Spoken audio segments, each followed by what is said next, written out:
నమస్తే, నా పేరు Shivaji. Welcome to our channel. మొత్తానికి పెను ప్రమాదం నుంచి మన భారతదేశం బయటపడింది. పహల్గామ్ దాడి తరువాత మరొక పహల్గామ్ దాడిలాగా అతిపెద్ద దాడికి ప్రయత్నాలు అయితే చేశారు. ఆ మొత్తం వ్యవహారానికి సంబంధించి 8 మందిని అరెస్టు చేశారు.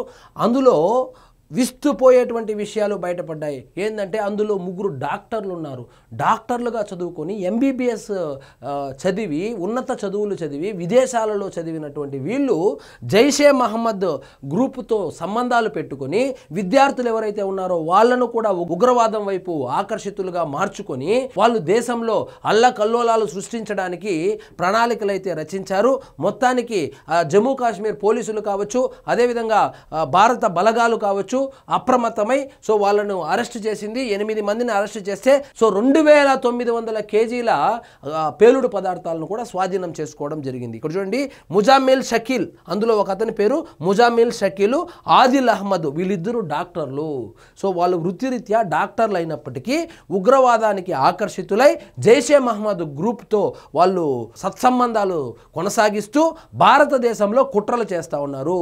ముజామిల్ షకీల్, సో ఈ ముజామిల్ షకీల్ అనేటువంటి వ్యక్తి అద్దెకు తీసుకున్నటువంటి ఇంట్లో పట్టుబడినటువంటి గన్నులు, ముజామిల్ షకీల్ అద్దెకు ఉన్న ఇంట్లో పోలీసులు స్వాధీనం చేసుకున్న ఆయుధాలు, మందుగుండు సామగ్రి. సో ఇక్కడ చూడండి, జమ్మూ కాశ్మీర్ పోలీసులు భారీ ఉగ్ర కుట్రను ఛేదించారు.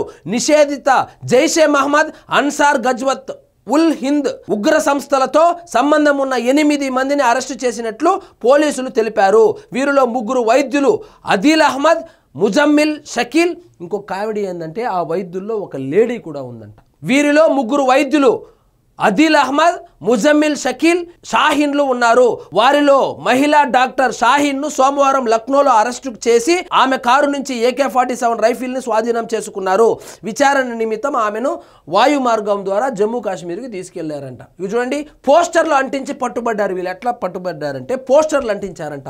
శ్రీనగర్లో అక్టోబర్ 19న బున్పోరా, నౌగంలోని పలు చోట్ల పోలీసులు భద్రతా బలగాలను లక్ష్యం చేసుకుని జైషే మహమ్మద్ పోస్టర్లు వెలిశాయి. అంతేకాకుండా ఉగ్రవాద మద్దతుదారులు అధికారులపై బెదిరింపులకు పాల్పడ్డారు. వీళ్ళు పోస్టర్లు అంటించారు. జైషే మహమ్మద్కు అనుకూలంగాను భద్రతా బలగాలు ఎవరైతే ఉన్నారో వాళ్లకు వ్యతిరేకంగా పోస్టర్లు అంటించి అదేవిధంగా వీళ్ళు బెదిరింపులకు దిగారు. అక్కడ పోలీసు శాఖలో ఉన్నతాధికారులు ఎవరైతే ఉన్నారో వాళ్ళను బెదిరించడంతో అప్రమత్తమైనటువంటి బలగాలు వాళ్ళను చాలా చాకచక్యంగా 8 మందిని అరెస్టు చేసి 2900 కేజీల పేలుడు పదార్థాన్ని అయితే స్వాధీనం చేసుకుంది. చూడండి, పాకిస్తాన్ ఇతర దేశాలకు చెందిన వైట్ కాలర్ ఉగ్రవాదం ఇందులో ఉన్నట్లు దర్యాప్తులో వెల్లడైంది. విద్యార్థులు, నిపుణులతో కూడిన ఉగ్ర వ్యవస్థ ఇందులో భాగమైందని తెలిసింది. సామాజిక ధార్మిక కార్యక్రమాలతో నిధులు సేకరించారు. ఉగ్ర కార్యకలాపాల సమన్వయం కోసం ఎన్క్రిప్టెడ్ ఛానళ్లను ఉపయోగించారు అని సంబంధిత అధికారి తెలిపారు. ఈ కేసులో ఇటీవల ఉత్తరప్రదేశ్లోని సహరాన్పూర్లో అరెస్ట్ అయిన కాశ్మీర్ కుల్గామ్, వాన్పోరాకు చెందిన వైద్యుడు అదీల్ అహ్మద్ను పోలీసులు విచారించగా ఈ భారీ కుట్ర బయటపడింది.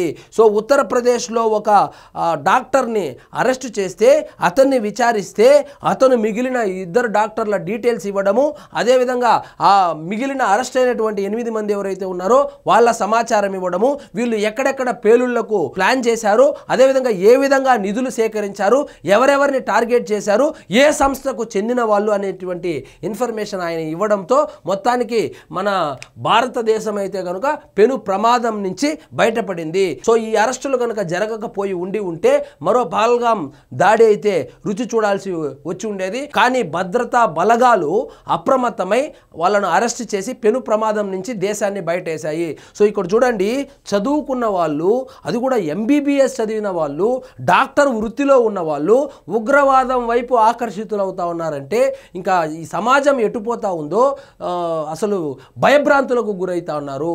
సో వీళ్ళు ఉగ్రవాదానికి ఆకర్షితులు అవడమే కాకుండా ఒక అతను అందులో ప్రొఫెసర్గా పనిచేస్తున్నాడు కాలేజీలో.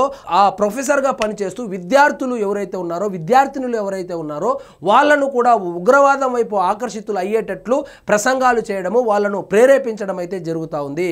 సో వీళ్లకు ఇంత అధునాతనమైనటువంటి ఆయుధాలు ఏ విధంగా వచ్చింది? ఒక లేడీ డాక్టర్కి AK-47 కారులో పెట్టుకొని తిరగవలసినటువంటి అవసరం ఏమొచ్చింది? వచ్చిందో మరి వాళ్ళు ఏం ప్లాన్ చేశారో మొత్తానికి వాళ్ళ ప్లాన్ అయితే పసిగట్టి ముందుగానే భద్రతా బలగాలు 2900 కేజీల ఆ పేలుడు పదార్థాలను స్వాధీనం చేసుకోవడము, 8 మందిని అరెస్ట్ చేయడము, వాళ్ళ దగ్గర ఉన్నటువంటి ఆయుధాలను కూడా స్వాధీనం చేసుకోవడం జరిగింది. సో మొత్తానికి పెను ప్రమాదం నుంచి అయితే మన దేశం బయటపడిందనే చెప్పాలి. సో ఇదండి ఈరోజు మన టాపిక్. మీకు ఈ వీడియో నచ్చినట్లయితే లైక్ చేయండి, షేర్ చేయండి, ఛానల్ మాత్రం సబ్స్క్రైబ్ చేసుకోవడం మర్చిపోవద్దు.